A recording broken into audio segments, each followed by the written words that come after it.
कबीर की साखियाँ, ये चैप्टर हमने स्टार्ट करना है आज और ये हमने कबीर जी की साखियाँ 8th क्लास में भी की थी। अगर आपको याद हो तो हमने 8th क्लास में भी की थी। अब भी हमने कबीर जी की साखियाँ ही पढ़नी है, लेकिन अब हमारे चैप्टर का हेडिंग है साखी। तो सबसे पहले ये जो साखी है, जो हमने आज पद्य स्टार्ट करना है, हमने इससे पहले गद्य स्टार्ट किया था। आज हम पद्य स्टार्ट करेंगे मतलब पोएट्री स्टार्ट करेंगे।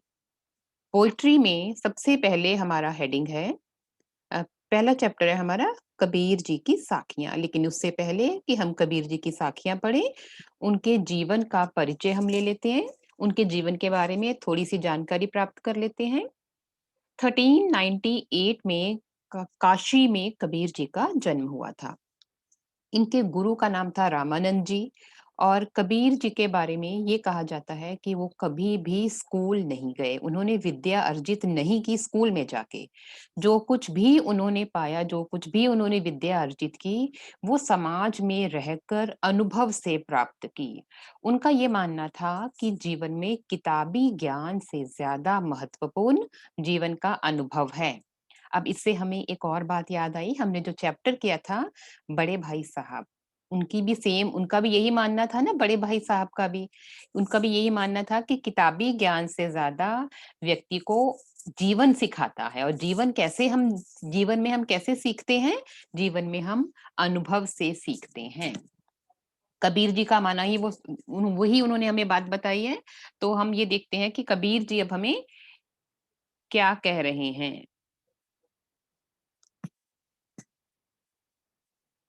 जन्म इनका हुआ था 1398 में। 120 वर्ष की लंबी आयु इन्होंने पाई, कभी जीवन में ये स्कूल नहीं गए। और जब इनका जन्म हुआ था तो उस समय जो हमारा समाज है, वहाँ की राजनीतिक स्थिति, धार्मिक स्थिति बहुत ही अपनी हम ये कह सकते हैं कि बहुत ही समाज में उस समय अराजकता फैली हुई थी। इंसान जाति प्रथा उस समय थी, समाज में बहुत सी कुरीतियाँ फैली हुई थी। और उस समय कबीर जी ने अपने दोहों के द्वारा इन आडंबरों पर कुठाराघात किया, इन पर तीखी चोट की। और ये चोट उन्होंने कैसे की? उन्होंने ऐसे दोहे बताए लोगों को, उन दोहों के द्वारा लोगों को ज्ञान दिया। हम यहाँ पे देखो कह सकते हैं कि कबीर जी तो कभी स्कूल ही नहीं गए। तो उनकी लिखी हुई बुक्स, उनके दोहे हम कैसे पढ़ते हैं? तो जो कुछ भी कबीर जी बताते थे, जो उनके शिष्य थे, वो उनको लिखते थे। और हम आज अगर कबीर जी के दोहे पढ़ रहे हैं, तो ये उनके शिष्यों ने जो लिखा था, उनकी वाणी को व्यवस्थित करके किताबें लिखी थी। किसने लिखी थी? उनके शिष्यों ने। और वही हम आज पढ़ रहे हैं। कबीर जी का मानना क्या था? उनका मानना था कि ईश्वर एक है और वो निर्विकार है। ईश्वर को अगर हम मूर्तियों में देखते हैं, मूर्तियों में ईश्वर विराजमान नहीं है, कण-कण में ईश्वर विराजमान है। कबीर जी की भाषा, बहुत इंपॉर्टेंट क्वेश्चन इसके बारे में आता है कि उनकी भाषा के बारे में आप क्या जानते हैं? उनकी भाषा कैसी थी? तो उनकी जो भाषा है, ये पूर्वी जनपद की भाषा थी। इसका मतलब कि इन्होंने इनकी व्याकरण से बंधी हुई भाषा इनकी नहीं थी। जो कुछ भी इन्होंने लिखा, वो बिल्कुल व्याकरणिक नियमों से परे थी इनकी भाषा। इन्होंने जो कुछ भी जिस भी तरह से लोगों को बताना चाहा, बताया। किसी व्याकरण के नियमों में नहीं, ये नहीं बंधे। जिस प्रकार भी इन्होंने अपनी बातों को बताया, चाहे वो कोई भी भाषा थी, चाहे वो राजस्थानी भाषा थी, उर्दू भाषा थी, हिंदी भाषा थी, भोजपुरी भाषा थी, उसी भाषा में उन्होंने अपने दोहों को लोगों को बताया। पाठ प्रवेश, तो हमारे पाठ का नाम है साखी। और साखी का अर्थ क्या है? साखी का अर्थ होता है साक्षी। साक्षी मतलब प्रत्यक्ष, बिल्कुल सामने रहना, प्रत्यक्ष ज्ञान। तो प्रत्यक्ष ज्ञान, कबीर जी ने जो कुछ भी हमें अपने दोहों के द्वारा बताया, वो ज्ञान उनका प्रत्यक्ष था। समाज में रहते हुए उन्होंने ज्ञान प्राप्त किया और उसी को हमें उस प्रत्यक्ष ज्ञान को उन्होंने हमारे सामने रखा। और उनका ये प्रत्यक्ष ज्ञान गुरु शिष्य उनके शिष्यों के द्वारा हमें दिया गया। और ये जो गुरु शिष्य परंपरा है, ये भी काफी विकसित हुई। संत संप्रदाय में अनुभव के ज्ञान को ही ज्यादा महत्वता होती है, तो कबीर जी ने भी अपने ज्ञान में अनुभव को ज्यादा महत्वता दी।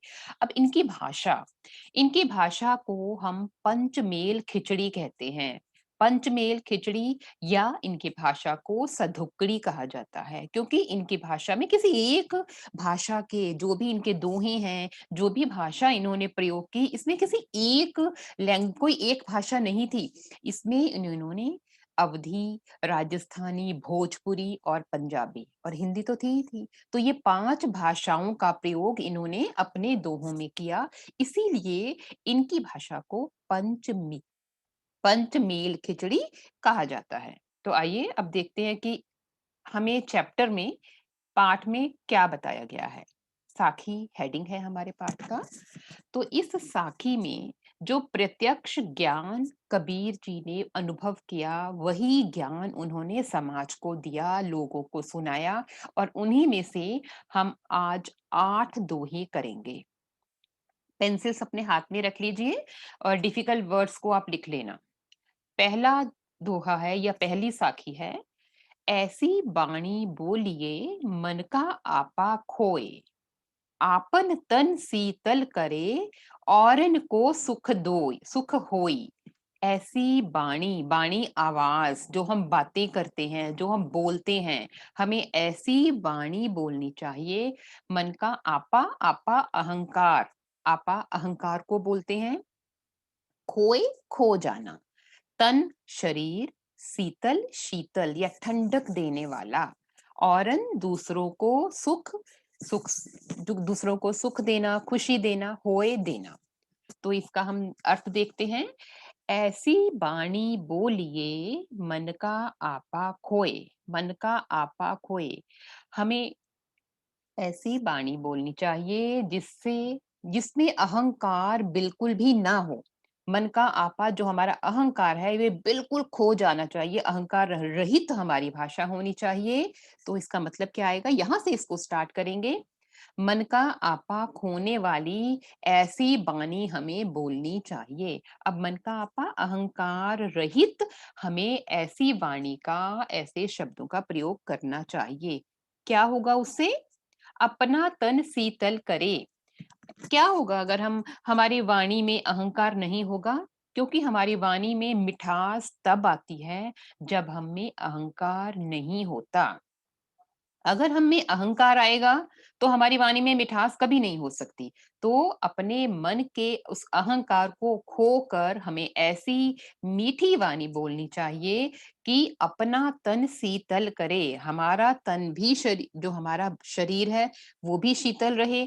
क्योंकि अगर हम गुस्से से बात करेंगे तो अगर हमारी आवाज में गुस्सा है तो उसका पूरा प्रभाव हमारे शरीर पर पड़ेगा।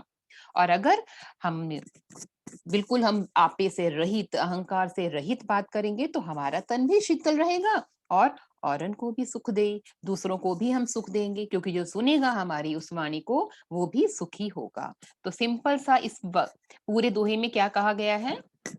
हमें ऐसी मीठी वाणी बोलनी चाहिए जिसमें अहंकार नहीं होना चाहिए, क्योंकि उस मीठी वाणी से हमारा तन भी शीतल रहेगा, हमारे तन को भी शीतलता मिलेगी और दूसरों को भी सुख मिलेगा।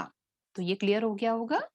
सेकंड है, कस्तूरी कुंडली बसे मृग ढूंढे बन माही, ऐसे घटी घटी राम हैं दुनिया देखे नाही।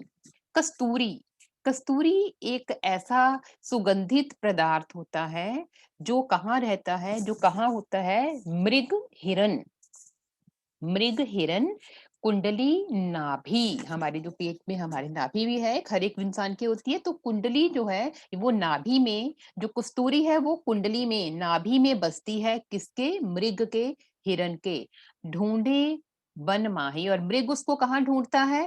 पूरे जंगल में। तो इतनी सुगंध वाला पदार्थ होता है कस्तूरी, जो मृग के, हिरन के पेट के अंदर ही होती है। लेकिन उसकी सुगंध उसको इतना ज़्यादा प्रभावित करती है कि वो उसकी खुशबू को जब सूँघता है तो उसको पूरे जंगल में ढूँढता फिरता है। ऐसे घटी-घटी राम हैं। बिल्कुल इसी प्रकार से घटी-घटी, कण-कण में राम हैं। इस दुनिया के कण-कण में राम हैं, भगवान हैं। यहाँ पे देखो, जितने भी कबीर जी के दोहे हैं, उन्होंने राम शब्द का प्रयोग किया है। लेकिन कबीर जी क्या मानते हैं कि जो भगवान है, उसका कोई आकार नहीं है। उन्होंने राम को किसी एक पर्टिकुलर भगवान को नहीं कहा है। राम कोई श्री राम नहीं है यहाँ पे।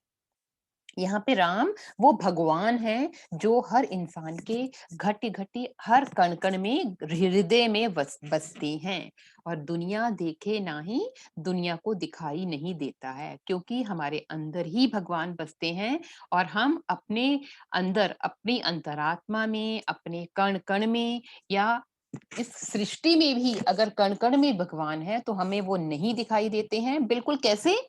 जैसे जो कस्तूरी है, वो मृग के, हिरण के नाभि में ही विराजमान रहती है, लेकिन जो मृग है, वो उसकी खुशबू से इतना ज़्यादा प्रभावित हो जाता है कि वो उस कस्तूरी को ढूँढने के लिए पूरे जंगल में घूमता है। उसे वो खुशबू इतनी ज़्यादा प्रभावित करती है कि उसके पीछे ललायत होता है वो उस चीज़ को लेने के लिए कि ये खुशबू कहाँ से आ रही है। लेकिन उसको ये नहीं पता कि ये खुशबू उसके शरीर में से ही आ रही है क्योंकि कस्तूरी तो उसके नाभि के अंदर ही है।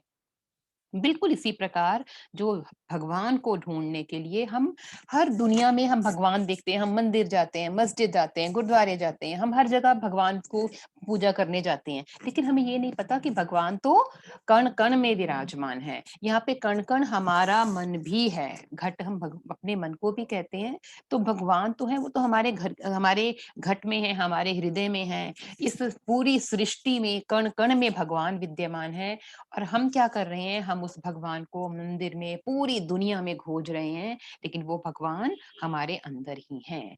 जैसे जो हिरन है, वो कस्तूरी को ढूँढने के लिए पूरे जंगल को छान मारता है, लेकिन वो जो कस्तूरी है, वो उसके ही नाभि में बसती है। जब मैं था तब हरि नहीं, अब हरि हैं मैं नाही। सब अंधियारा मिटी गया, जब दीपक देखा माही। जब मैं था, यहाँ पे मैं कोई एक व्यक्ति नहीं है, यहाँ पे मैं अहंकार को कहा गया है, अहंकार। जब मैं था, जब अहंकार था, तब हरि नहीं, हरि भगवान, तब भगवान नहीं थे। अब हरि हैं, अब क्या हो गया है?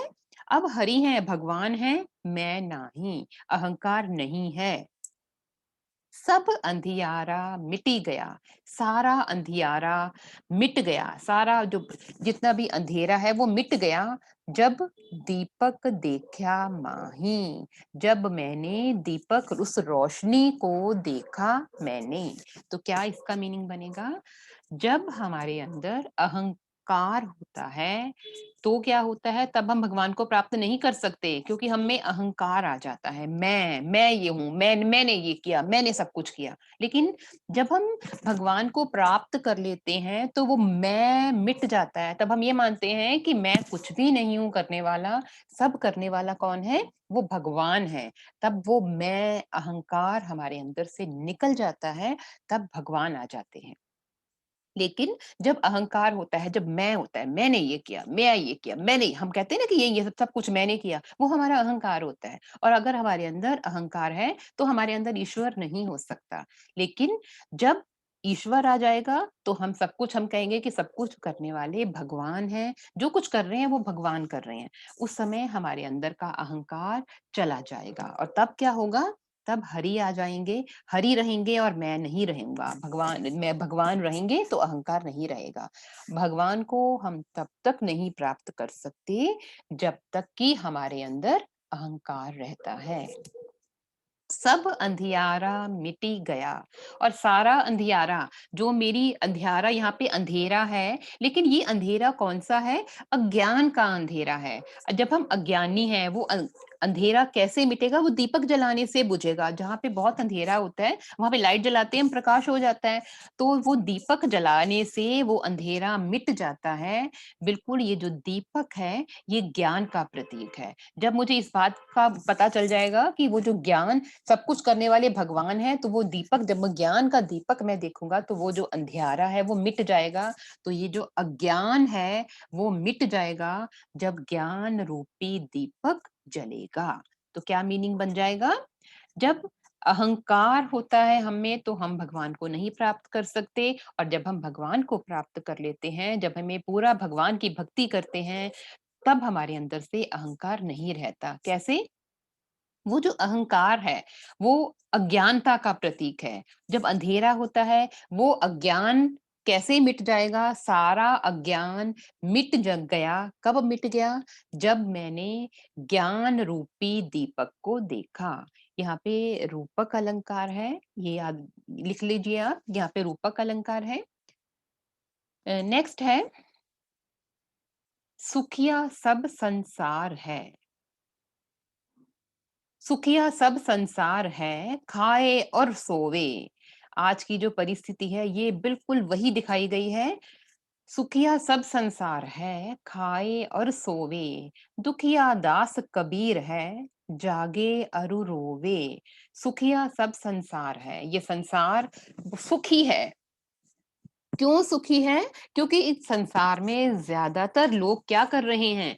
वो खा पी रहे हैं और सो रहे हैं, मौज कर रहे हैं, मस्ती कर रहे हैं, इस भौतिक जीवन का आनंद उठा रहे हैं, क्योंकि वो इस संसार में ईश्वर के प्रति उनकी कोई भी आसक्ति नहीं है, ईश्वर से वो नहीं जुड़े हैं। उनका क्या कर रहे हैं? वो इस संसार में आए हैं, खा पी रहे हैं, सारी विलासिता अपना रहे हैं, भौतिक सुखों में डूबे हुए हैं। मेरा घर, मेरे बच्चे, मेरा ये सब कुछ, ये कर रहे हैं वो। और उनको क्या हो रहा है? इसीलिए वो सुखी हैं, क्योंकि उनको इस संसार की कोई चिंता नहीं है, वो सिर्फ अपने में ही मस्त हैं।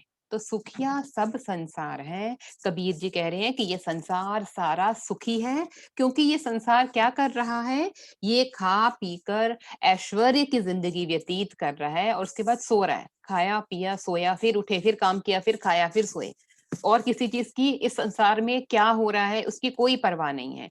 तो कबीर जी यहाँ पे कह रहे हैं कि दुखिया दास कबीर है। दुखिया कौन है? कौन दुखी है?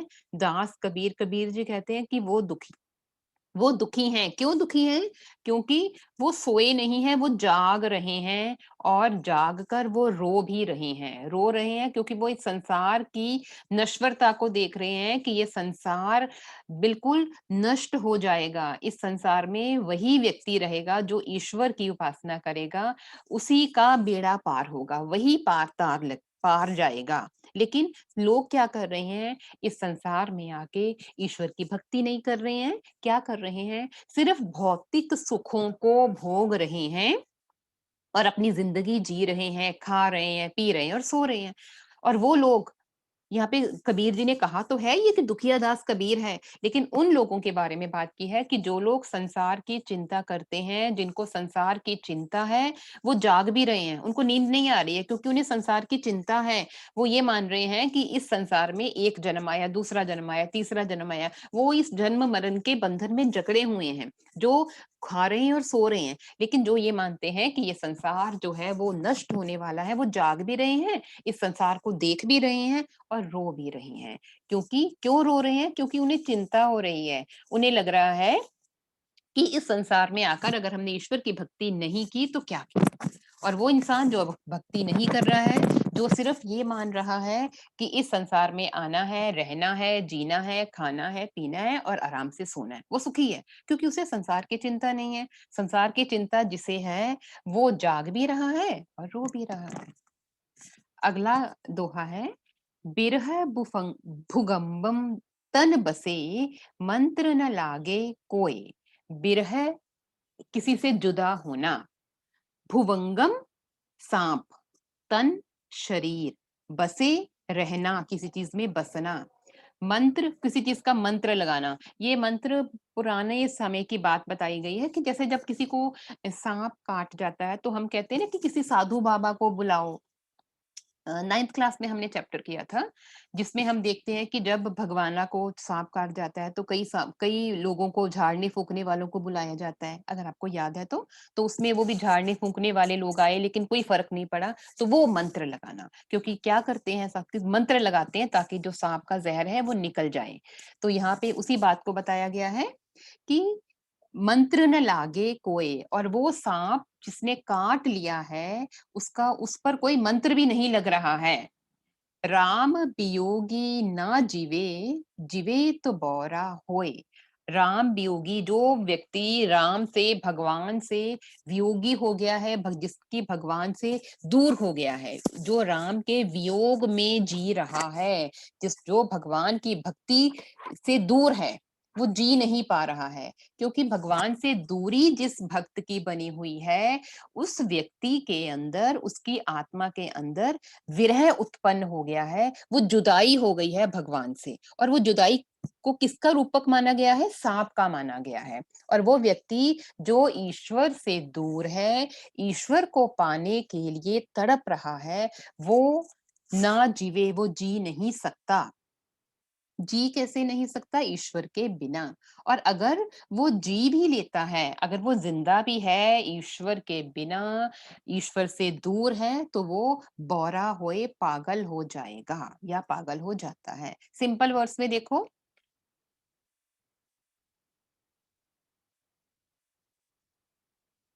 बिरह भुवंगम तन बसे, मंत्र न लागे कोई। जिस व्यक्ति के शरीर में विरह रूपी सांप बस जाता है, उस पर किसी भी प्रकार का कोई भी मंत्र नहीं लगता। अब यहाँ पे सांप कोई ओरिजिनल सांप नहीं है, वो सांप उसको माना गया है जो भगवान से हमारी दूरी है, जो विरह है, वो उसको सांप माना गया है। और हमारे भक्त के आत्मा के अंदर, भक्त के शरीर में वो सांप बस गया है। वो सांप कैसे बस गया है? क्योंकि भगवान से दूरी, भगवान को पाने के लिए वो ललायत है। और वो जो विरह है, वो सांप बनकर उस व्यक्ति के आत्मा में बस गया है, जिसका कोई इलाज नहीं है। क्योंकि वो विरह तभी दूर होगा जब हम ईश्वर से मिलेंगे। और वो व्यक्ति जो राम का वियोगी है, वो भगवान के बिना, जो राम वियोगी, जो भगवान का वियोगी है, वो जी नहीं पाएगा, वो जिंदा नहीं रहेगा। क्योंकि उसको किसकी धुन लग गई है? राम नाम की धुन लग गई है। और वो राम नाम के बिना जी ही नहीं पाएगा, उस राम के बिना नहीं जी पाएगा। अगर वो भगवान के बिना जी भी गया, जीवे तो बौरा होए। अगर जी भी गया, जीवित रह भी गया, तो वो बौरा हो जाएगा, पागल हो जाएगा। सांप रूपी जो विरह है, जब वो भक्त के रूप में, भक्त की आत्मा में बस जाता है, तो उस पर कोई भी मंत्र नहीं लगता। सांप के कांटे पर कहते हैं ना कि मंत्र लगाओ इसको कि सांप का जहर निकल जाए। लेकिन हम जो भक्त के मन के अंदर जो विरह रूपी सांप बस गया है, उसको निकालने का कोई भी मंत्र नहीं है। और राम से, भगवान से जो दूरी, उस वियोग में जो व्यक्ति रह रहा है, वो जीवित नहीं रह सकता भगवान से दूरी बनाकर। और अगर वो जीवित रह भी गया है, तो वो पागल हो जाएगा। निंदक नेड़ा राखिए आंगन कुटी बंधाए, बिन साबन पानी बिना निर्मल करे सुभाए। निंदक जो हमारी निंदा करता है, नेड़ा पास रखिए, राखी अपने पास रखना। आंगनी अपना आंगन, कुटी कुटिया, बंधाई कुटिया अपने पास बांध कर। निंदक नेड़ा राखिए, जो हमारी निंदा करता है, उस व्यक्ति को हमें अपने नेड़े नजदीक रखना चाहिए। देखा हमने यहाँ पे कितने वर्ड्स हैं। नेड़ा पंजाबी का वर्ड है। ये तो कबीर जी ने सभी भाषाओं के शब्दों का प्रयोग अपने दोहों में किया है। निंदक को हमें अपने नजदीक रखना चाहिए, इतना नजदीक रखना चाहिए कि हमें उसे अपने आंगन में ही कुटी बंधाए, आंगन में ही, अपने घर के अंदर ही उसको एक कुटिया डाल देनी चाहिए कि नहीं तू यहाँ पे रह। क्योंकि वो हमारे पास रहेगा। और जब वो हमारे पास रहेगा, तो बिन साबन पानी बिना, और वो बिना साबुन और बिना पानी के, पानी और साबुन का यूज करते हैं हम जब हमें किसी चीज को स्वच्छ करना होता है। और हमारा अगर निंदक, अगर हमारा हमारे पास है, तो वो क्या करेगा? बिना साबुन के, बिना पानी के ही निर्मल करे सुभाए, हमारे स्वभाव को निर्मल कर देगा, स्वच्छ कर देगा। निंदक व्यक्ति को हमें अपने नजदीक ही रखना चाहिए, जो हमारी बुराइयां करे। क्योंकि जब वो हमारी बुराइयां करेगा, हमें बताएगा, तो हमें अपनी बुराइयां पता चल जाएंगी। और हम अपनी उन बुराइयों को दूर कर लेंगे, हमारी वो बुराइयां दूर हो जाएंगी। पोथी पढ़ी पढ़ी जग मुआ, पंडित भया न कोय। एक है एक है आशिर पीव का, पढ़े सो पंडित होए। पोथियाँ पढ़-पढ़ के, धार्मिक ग्रंथों को पढ़-पढ़ कर ये जो जग है वो मुवा मर गया, मर गए। कितने लोग आए जिन्होंने धार्मिक ग्रंथ पढ़े, वेद, पुराण, ग्रंथ पढ़े और वो मर गए। लेकिन पंडित कोई नहीं भे बना, कोई भी व्यक्ति पंडित नहीं बन पाया क्योंकि उन्होंने क्या किया है? उन्होंने सिर्फ़ उन बुक्स को पढ़ा है, उनको अपने जीवन में उतारा नहीं है। किताबें पढ़ने से कभी हम कभी भी ज्ञानी नहीं बन सकते। ज्ञानी हम कब बनेंगे? एकै आशिर पीव का, अगर हम एक अक्षर भी पीव का पढ़ लेंगे, भगवान का पढ़ पढ़ लेंगे, तो हम पंडित बन जाएँगे। किताबें पढ़ने से हमें ज्ञान नहीं मिलता। अगर हमारा ध्यान अगर हम ईश्वर की भक्ति की तरफ लगाएँगे और उसका अगर हम एक भी अक्षर पढ़ लें, तो हम पंडित बन जाएँगे। कितने ही लोग आए जिन्होंने धार्मिक बुक्स पढ़ी, किताबें पढ़ी, पोथियों पे पोथियाँ पढ़ी, लेकिन वो उनमें से कोई भी पंडित नहीं बन पाया। नेक्स्ट है, हम घर जालिया आपना लिया मुरारा हाथी, अब घर जालो तास का जे चले हमारे साथी। हम घर जालिया आपना, जालिया जला दिया अपना घर, मैंने अपना घर जला दिया, लिया मुरारा हाथ, और अपने हाथ में मुरारा जलती हुई मशाल अपने हाथ में ले ली है। अपना घर मैंने जला दिया है उस मशाल से जो मेरे हाथ में पकड़ी हुई है। कबीर जी कहते हैं, अब वो क्या करेंगे? अब घर जालो तास का, अब मैं घर जलाऊँगा तास का उसका, उस व्यक्ति का घर जलाऊँगा, जे चले हमारे साथी, जो हमारे साथ चलेंगे। कैसे है इसका मतलब? मैंने अपने घर को जला दिया है।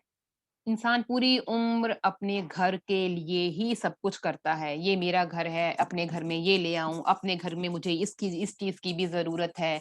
अपने घर को बनाने के लिए इंसान बहुत से बुरे कार्य भी करता है। तो कबीर जी यहाँ पे कह रहे हैं कि मैंने अपने घर को जो स्वार्थ से लिप्त होकर मैंने जिस घर को बनाया था, इतना कुछ बुरा कर कर मैंने अपने घर को झूठ बोलकर, चोरी कर कर, डकैती कर कर या दुनिया को धोखा देकर मैंने उस घर को बनाया और अब मैंने क्या किया है? अब मैंने उस घर को जला दिया है। अब मेरा जो घर है वो स्वार्थ से इकट्ठा करके जो स्वार्थ पूर्ति करके जो मैंने अपने घर को बनाया था, मैंने अपना घर जो है उसको जला दिया है। उस अज्ञान को मैंने जला दिया है। किससे? लिया मुराड़ा हाथ है, उस मशाल से। यहाँ पे जो मशाल है वो ज्ञान का प्रतीक है। ज्ञान के प्रति जो प्रतीक मशाल है उससे मैंने अपने घर को जला दिया है। जो मेरा घर मैंने बनाया था, स्वार्थ से भरा हुआ जो मेरा घर था, मेरे मन से स्वार्थ निकल गया है। उस स्वार्थ को मैंने निकाल दिया है उस जलती हुई मशाल से। ज्ञान से, ज्ञान रूपी मशाल से मैंने क्या किया है? अपने मन से स्वार्थ को निकाल दिया है। अब मेरे को किसी चीज़ की कोई चिंता नहीं है, अब मैंने घर के लिए कुछ नहीं करना। उस घर को मैंने जला दिया है क्योंकि मेरे अंदर से स्वार्थ निकल गया है। अब मैंने क्या करना है? अब मैं उस व्यक्ति का घर जलाऊँगा जो मेरा साथ देगा, और क्योंकि मेरा साथ कैसे देगा? जो व्यक्ति मेरा साथ देके अपने स्वार्थ को भी अपने मन से निकाल देगा। मैंने अपने घर को जला दिया है मशाल से, ज्ञान रूपी मशाल से मैंने अपने स्वार्थ को निकाल दिया है अपने अंदर से। अब मैं ईश्वर के प्रति भक्ति करूँगा। अब मैं उन लोगों का घर जला दूँगा जो मेरा साथ देंगे, जो मेरे साथ तैयार हैं अपना घर जलाने के लिए इस ज्ञान रूपी मशाल से। अब मैं उन लोगों को अपने साथ लूँगा, जो वही लोग मेरे साथ आएँगे, और मैं क्या करूँगा? उनको भी ज्ञान दूँगा, ताकि उस ज्ञान से वो व्यक्ति भी स्वार्थ रहित हो जाएँ। वो व्यक्ति भी ईश्वर की भक्ति में लग जाएँ।